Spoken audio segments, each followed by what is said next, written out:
Kisah Kain dan Habel. Kisah ini diambil dari kitab Kejadian pasal 4 ayat 1 sampai 16 dan pasal 4 ayat 25 sampai pasal 5 ayat 3. Setelah Adam dan Hawa diusir dari Taman Eden karena melanggar perintah Tuhan, mereka mulai membangun kehidupan baru.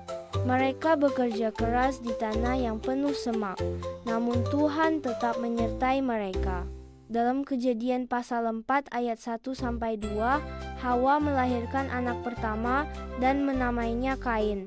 Lalu ia melahirkan anak kedua dan menamainya Habel. Kain menjadi petani yang mengolah tanah, sedangkan Habel menjadi gembala yang merawat domba-dombanya.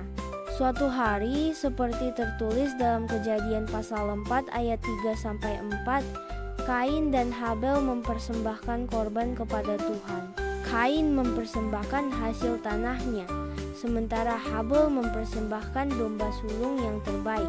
Tuhan menerima persembahan Habel, tetapi menolak milik Kain. Dalam Kejadian pasal 4 ayat 5-7, hati Kain menjadi sangat marah. Wajahnya muram. Tuhan menegurnya, "Mengapa hatimu panas dan wajahmu muram? Jika engkau berbuat baik, bukankah engkau akan diterima? Tetapi jika engkau tidak berbuat baik, dosa sudah mengintip di depan pintu dan ingin menguasaimu, namun engkau harus menguasainya." Namun Kain tidak mendengarkan peringatan Tuhan. Seperti dikisahkan dalam Kejadian 4 ayat 8, ia mengajak Habel ke ladang. Di sanalah Kain membunuh adiknya sendiri karena iri hati dan dengki. Dalam Kejadian 4 ayat 9-12, Tuhan bertanya kepada Kain, "Di mana Habel, adikmu?" Kain menjawab, "Aku tidak tahu, apakah aku penjaga adik?" Tuhan berkata, "Suara darah adikmu berteriak kepadaku dari tanah." Maka Tuhan menghukum Kain. Tanah tidak akan lagi memberikan hasil baginya, dan ia akan menjadi pengembara di bumi. Meski Kain bersalah, Tuhan tetap menunjukkan belas kasih. Dalam Kejadian pasal 4 ayat 13-16, Kain mengeluh bahwa hukumannya terlalu berat. Tuhan pun memberi tanda kepada Kain agar tidak dibunuh oleh siapapun yang menemukannya. Maka Kain pergi menjauh dari hadapan Tuhan dan tinggal di tanah Nod. Beberapa waktu kemudian, seperti tertulis dalam Kejadian pasal 4 ayat 25, Hawa melahirkan lagi seorang anak dan menamainya Set. Ia berkata, "Allah telah mengaruniakan kepadaku anak yang lain sebagai ganti Habel, sebab Kain telah membunuhnya."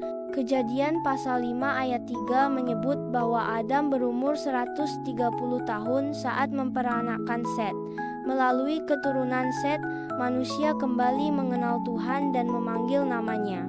Set menjadi awal dari harapan baru bagi umat manusia setelah tragedi antara Kain dan Habel. Tuhan melihat ketulusan hati kita. Jangan biarkan iri hati menguasai hidup kita. Belajarlah dari Set yang hidup dalam pengharapan dan kasih.